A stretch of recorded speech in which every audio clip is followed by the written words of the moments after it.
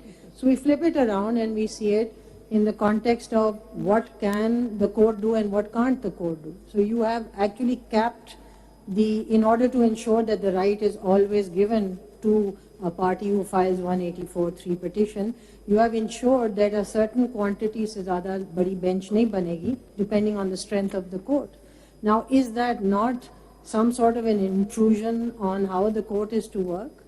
I mean, is that not something that the court has to decide based on factors that the court understands best? No, I don't know whether this precludes the other part of the judges not to hear the matter. The matter was heard by some judges in the first instance, then it was heard by the other judges in the second instance. In practical, the entire judges have heard the matter. And I think it is this right. I think it is a right being conferred on. And I had briefly shown your lordships that. Why are you putting it on us? Why are you putting it on us? Either you say yes, please.